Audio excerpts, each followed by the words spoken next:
हमारे पड़ोस के घर में आओ, हमारे यहाँ मत आना पर्यूषण। अब भैया इसीलिए मैं बोलता हूं गुरु के बिना क्या नहीं मिलता है, गुरु के बिना कभी ज्ञान की प्राप्ति नहीं होती है, 3 काल में नहीं मिल सकता है ना। आप बताओ इनको ये नॉलेज नहीं है, इनका दोष नहीं है, इनका दोष नहीं है। इनके माता पिता को पता नहीं होगा, बड़े बुजुर्गों को पता नहीं होगा, तो इनको क्या मालूम होगा पर्यूषण साल भर में कितने बार आती है? 3 बार आती। अष्टान का साल में 1 महीने में कितनी अष्टमी आती है?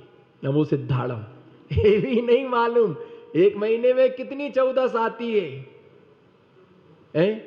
वो तो तुमने धुंध में लट्ठ दे दिया, वो तो तुमने हवा में घुमा दिया, हवा में घुमा दिया तुमने। और सोच लो, एक बार और सोच लो, 2 बार 1 महीने में 2 14 और 2 क्या आती है? 2 अष्टमी आती। कभी कभी 3 अष्टमी आ जाती, कभी कभी 3 14 आ जाती है। कारण कोई तिथि घट जाती है तो एक साथ 2 अष्टमी, कभी 2 सप्तमी आ जाती है, तो कभी 2 भेगा तिथि हो जाए, सप्तमी और अष्टमी क्या हो जाती है? आदमी नहीं, अकेली आदमी नहीं भिड़ते हैं, तिथियां भी क्या हो जाती हैं? सबको भिड़ने की आदत है। लोग सोचते कि हम ही भिड़ते हैं, पति पत्नी भिड़ते हैं, सास बहू भिड़ती हैं। अरे कभी कभी तो है ना तिथियां भी क्या हो जाती हैं? भिड़ जाती हैं, है ना। सूरज और केतु भिड़ता है तो सूर्य ग्रहण पड़ जाता है ना। केतु और चंद्रमा भिड़ता है, राहु और चंद्रमा भिड़ता है तो क्या हो जाता है? चंद्र ग्रहण पड़ जाता है। तो ये तो भिड़ा भिड़ी का काम आज से नहीं चल रहा, अनादिकाल से क्या हो रहा? एकासन अष्टमी। देखिए जो धर्मात्मा होता है वो इन तिथियों को, जो रोज अभिषेक करता है मंत्र पूर्वक, उसे महीने पता चलते हैं। ये जनवरी फरवरी मार्च अप्रैल बता देंगे, पर हिंदी का 1 महीना नहीं बता पाएंगे। एक भी महीना नहीं मालूम हिंदी का कि कौन सा महीना है। पर्यूषण कौन से महीने में आते? हिंदी के कौन से महीने में आते बताओ? नमो सिद्धाड़म, नमो सिद्धाड़म। टाए टाए गई भैंस भादों के महीने में आते हैं। रक्षाबंधन कौन से महीने में आता है? अब तो घुमा धुआं में लट, हाँ सावन के महीने में, है ना। तो ये सब क्या है? हिंदी के महीने का। तो इसलिए अभिषेक जो रोज करता है मासुत्त मास से, क्या मासुत्त मास से, तो वो मास बोलता है कि कौन सा महीना? भाद्र मास से, श्रावण मास से, शुक्ल पक्षे, कृष्ण पक्षे, अष्टम्याम तिथिभ्याम। तो जो तिथि होती है उस तिथि का क्या करते हैं, है ना, जो व्रत करते हैं उनके लिए ये सब क्या होता? बोध होता है। ऐसे एरिया पथ में चलते द्वारा मया, किसके द्वारा? बोलो किसके द्वारा? मया यानी मेरे द्वारा जो भी पाप हुआ हो, यानी व्रत उपवास जो है। अब होटल पर गए तो शुद्ध कभी नहीं मिल सकता, बस में बैठ के प्रतिक्रमण कभी नहीं हो सकता, ट्रेन में कभी सामयिक नहीं हो सकती। ये सब निर्विकल्पता के स्थान है। कौन कौन? यानी सामयिक स्वयं। धर्म तो सच्चा वही है, बोलो धर्म तो सच्चा, धर्म तो सच्चा वही है जहां बिल्कुल भी आकुलता, बिल्कुल भी आकुलता नहीं है, कोई व्याकुलता नहीं है ना। बिल्कुल निराकुल होकर के जो व्यक्ति क्या होता है, या तो धर्म करना ही नहीं चाहिए, और करने बैठी हो तो फिर पूरी क्या होना चाहिए? फिर बिल्कुल निराकुलता होना चाहिए। और सामयिक करने वालों को सबसे पहले माला फेरना, जो भी माला फेरते हैं पहले मोबाइल को बिल्कुल स्विच ऑफ कर दो, बिल्कुल स्विच ऑफ कर दो माला के लिए, मोबाइल के लिए। उसको मोबाइल को फिर अलग रख दो, है ना। उसके बाद माला फेर लो, क्योंकि माला फेरने बैठे और फोन आ गया और मान लो तो क्या होता है कि इससे क्या होता रहता?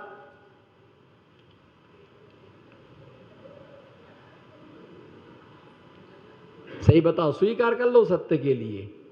ऐसे ही होता कि नहीं होता है? तो ऐसा होता है कि आकुलता उत्पन्न हो जाती। तो ऐसे मया माने मेरे द्वारा, एक इंद्रिया प्रमुख आने, एक इंद्री, कौन से इंद्री? एक इंद्री जो जीव है, एक इंद्रिय जीव कौन कौन से? पृथ्वी का एक, जल का एक, अग्नि का एक, वायु का एक और वनस्पति का एक, क्या? पति और वनस्पति। पति और क्या हो तुम? पति हो कि वनस्पति हो? है? पक्के पति हो कि वनस्पति हो? जो हालत वनस्पति की होती है वही हालत पति की होती है। अब समझ जाओ। बस इसलिए दिया कि पति वनस्पति, एक इंद्री, दो इंद्री, तीन इंद्री, पृथ्वी, जल, अग्नि, वायु और वनस्पति। पृथ्वी का एक भी एक इंद्री, जल का एक को छानने से उसमें से सिर्फ बादर एक इंद्रिय जीव निकलते हैं। सूक्ष्म एक इंद्रिय से जल कभी रहित नहीं होता है, क्योंकि जल का एक किसे कहते हैं? जल ही जिसका शरीर है उसका नाम क्या है?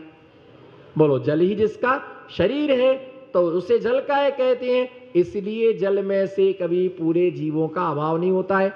एक इंद्री, दो इंद्री, यानी अग्नि का एक, वायु का एक, वनस्पति का एक, ये पांच एक इंद्री जीवों की मया मेरे द्वारा अगर विराधना हुई हो। दिगंबर मुनिराज कभी पानी में नहीं चलते। कच्चा पानी जो पड़ा हुआ है, अपराशुक पानी पड़ा हुआ है, ऐसे पानी पर वो कभी भी पैर रख करके वो कभी क्या नहीं होते हैं? चलते नहीं है। घास पर नहीं चलते हैं। किस पर? जो घास है, क्योंकि घास के जो पत्ते हैं उसमें अनंतानंत जीव हैं। एक पत्ते पर पैर पड़ने पर अनंत जीवों की क्या हो जाती है? अनंत जीवों की क्या हो जाती है? मृत्यु हो जाती है। इसलिए मुनिराज कभी घास पर भी नहीं चलते, कच्चे पानी पर नहीं चलते। अगर कहीं कच्चा पानी पड़ा हुआ है तो वहां से क्या होते हैं? पाटी डाल करके, पत्थर डाल करके उनको निकाल करके ले जाते। आप सोचो कई बार हमें साधु की व्यवस्था बनाना कि बिगाड़ना, बताओ। आपने कभी किसी की दीक्षा देखी? बोलो, हाथ उठाओ, कितने लोगों ने दीक्षाएं देखी? अच्छा, इतने लोगों ने दीक्षा दी, आपने नहीं देखी दीक्षा किसी की? किसी की दीक्षा नहीं देखी। हम भगवान से प्रार्थना करते आप खुद की दीक्षा देखना। भैया दीक्षा ये है कि जब किसी की दीक्षा होती है तो दीक्षार्थी से पूछते तुम्हें दीक्षा लेना? हाँ लेना। उसके माता पिता से पूछते इनको एक दीक्षा दी जाए? हाँ इनको दीक्षा दी जाए। फिर आचार्य महाराज अपने संग से पूछते हैं कि इस व्यक्ति को दीक्षा दी जाए कि नहीं, एक तीसरी स्वीकृति होती। उसके बाद समाज से क्या करते हैं? समाज से क्या करते हैं? पूछते हैं इसको दीक्षा दी जाए कि नहीं दी जाए। तो समाज के लोग दोनों हाथ खड़े उठा देते, हाँ बिल्कुल दी जाए, अनुमोदना। हाँ यार, रतलाम का तो फेमस भजन है, बोलो, अनुमोदना अनुमोदना। कोई 100 रुपए की बोली ले तो 101 बार अनुमोदना अनुमोदना अनुमोदना। बहुत बढ़िया, अच्छा है अनुमोदना। किसी के चौका लगे, अनुमोदना अनुमोदना। अरे एक आध बार घर में तो चौका लगा तो दूसरा भी तो अनुमोदना करे।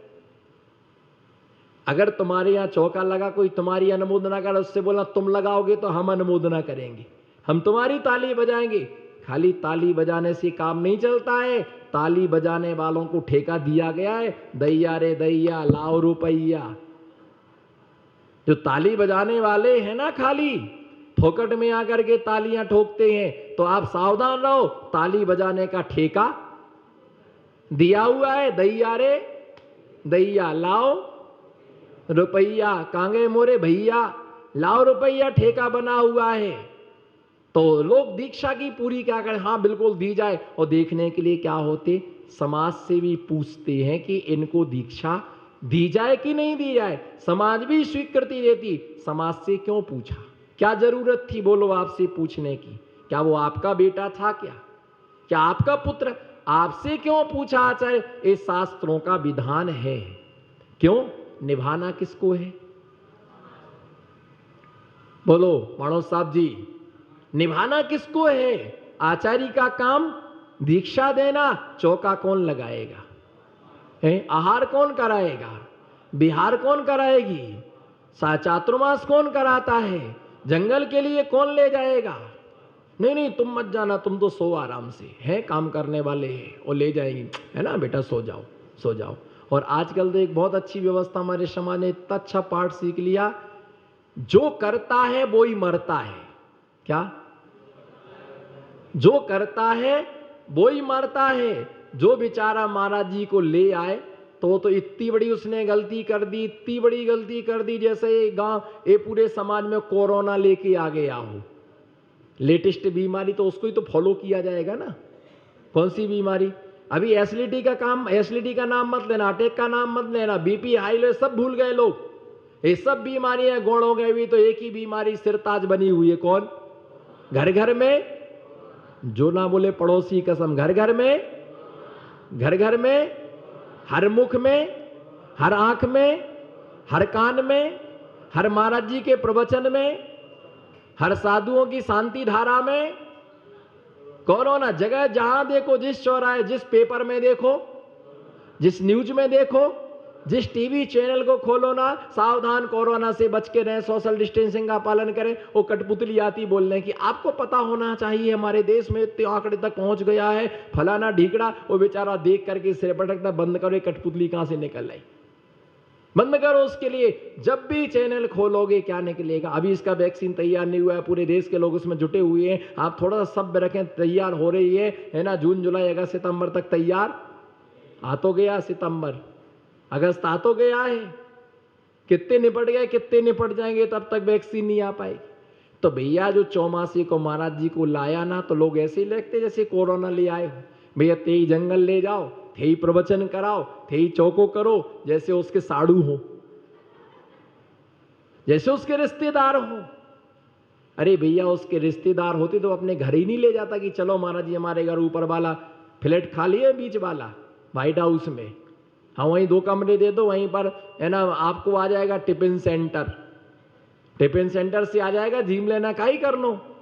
अरे भैया मुनि धर्म के साथ में रिश्तेदारी नहीं होती, रिश्तेदारी के साथ में ये तो सबका कर्तव्य होता है कि नहीं। हमारा क्या है, बोलो हमारा क्या है? धर्म है, हमारा कर्तव्य है। और तुम चिंता मत करो, तुमने अपने बेटों को मुनियों की सेवा नहीं सिखाई है ना, तुम्हारी भी सेवा नहीं होना।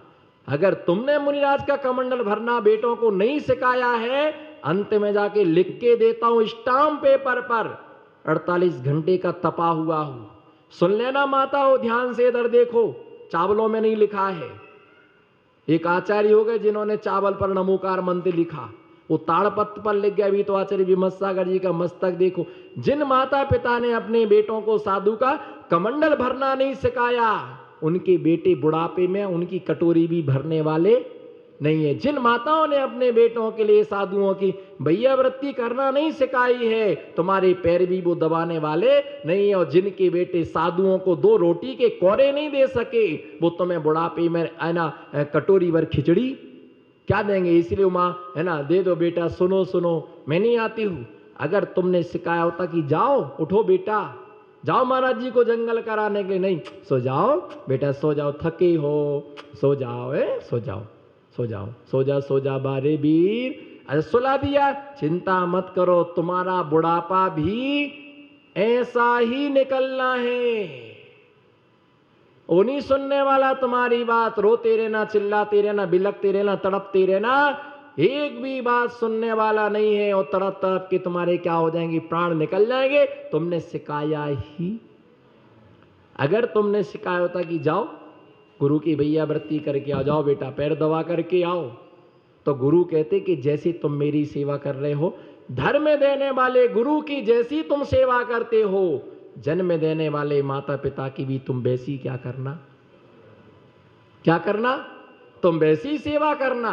और आज देख लो ना, बेटों के नाम पर 90% माता पिता आंसू ढोलते, 10% जो होते हैं जो ने बिल्कुल अच्छे से क्या करते हैं, जो उनके लिए बिल्कुल अच्छे से रखते हैं, बाकी इतने दुखी रहते। तुमको क्या मालूम, हमारे पास तो रोज लोग आते, बोले बेटे को समझाओ, होते बहू को समझाओ, और बोलते इनको समझाओ। मैं किसी को नहीं समझाता, तुम्हारे घर की पंचायत तुम जानो, तुम्हारा कर्म तुम्हारे साथ, हमारा कर्म हमारे साथ, तुम्हारा धर्म तुम्हारे साथ, हमारा धर्म हमारे साथ, हम करेंगे हम भरेंगे, तुम करोगे। बच्चा इधर देखो, बिल्कुल समझो। और मैं तो ठोक के कह रहा, ऐसी देशना देने वाला तुम्हें कोई नहीं मिलेगा, कोई तुम्हें इतने एग्जाम्पल नहीं देंगे। मैं तो प्योर जिनागम बता रहा हूं। मैं अपनी आत्म साधना के लिए मैं साधु बना हूं, मुझे कोई प्रसिद्धि नहीं चाहिए, मुझे कोई प्रसिद्धि नहीं चाहिए। अरे प्रसिद्धि तो जानवरों को भी मिल जाती है, प्रसिद्धि तो जानवरों को भी मिल जाती। आदिनाथ भगवान का चिन्ह बैल है, बैल भी सारे लोक में क्या हो गया? आदिनाथ भगवान किससे जाने जाते हैं बताओ, बोलो जी? बैल से। और पारस सर्प भी प्रसिद्धि को प्राप्त हुआ, क्यों? जोर से बोलो, डर क्यों रहे हो? इतना लंबा चौड़ा पुद्गल मिला, किसके लिए मिला? फोटो खिंचाने को क्या? और जिसका ये लंबा चौड़ा पुद्गल मेरे काम में नहीं आया, उसका ये पुद्गल किसी के काम में नहीं आ सकता है। सांप भी क्या हो गया? क्यों हुआ प्रसिद्ध? पारसनाथ भगवान का शेर भी प्रसिद्धि को प्राप्त हो गया, क्यों? मछली भी प्रसिद्धि को प्राप्त हो गई, हिरण भी प्रसिद्धि को प्राप्त हो गया, सूकर भी प्रसिद्धि को प्राप्त हो गया, है ना? गेड़ा हाथी भी प्रसिद्धि को प्राप्त हो गया, घोड़ा भी, बंदर भी, चकवा, ए मगर, ये सब प्रसिद्धि को क्या हो गए? क्यों? अरे दुनिया भर की बिष्टा खाने वाला सूकर भी प्रसिद्धि को प्राप्त हो गया। शर्म करो रतलाम की चैतन्य आत्माओं, थोड़ी तो शर्म करो, थोड़ी तो शर्म करो। एक सूकर भी प्रसिद्धि को प्राप्त हो गया, जिसने मुनिराज के प्राणों की क्या की? अभयदान में कोई महिला प्रसिद्धि को प्राप्त नहीं हुई, ध्यान से सुनना। अभयदान में कोई महिला प्रसिद्धि को प्राप्त नहीं हुई, है ना? अभयदान में कोई श्रावक प्रसिद्धि को प्राप्त नहीं हुआ, अभयदान में सूकर प्रसिद्धि को क्या हुआ? प्राप्त हुआ। अभयदान में सूकर प्रसिद्धि को प्राप्त हुआ। और घटना यूं है, एक नगर में एक मुनिराज आए, तो एक नाई था और एक कुमार था। एक नाई था, एक कुमार था। तो उन दोनों ने मिलकर के एक धर्मशाला बनवाई थी, प्रतीक्षालय बनवाया था। तो महाराज उस समय ठंडी में कांपते कांपते शाम हो गई वहीं पर। तो कुमार ने क्या किया? मुनिराज को ठहरने को जगह। जिस व्यक्ति को मुनिराज को देख करके दया ना आए, नमो सिद्धार्थम, जिस व्यक्ति को देख करके मुनिराज को देख करके दया ना आए, समझना हिंदुस्तान में इससे बड़ा कसाई कोई दूसरा। मेरे शब्दों पर ध्यान देना, 48 घंटे का तपा हुआ हूं। जिस व्यक्ति को मुनिराज को देख करके दया भाव ना आए, उससे बड़ा कसाई इस दुनिया में कोई दूसरा नहीं है। दिगंबर को देख करके कोई भी द्रवीभूत हो जाता है, करुणाभूत हो जाता है, उनका मन पावन हो जाता है।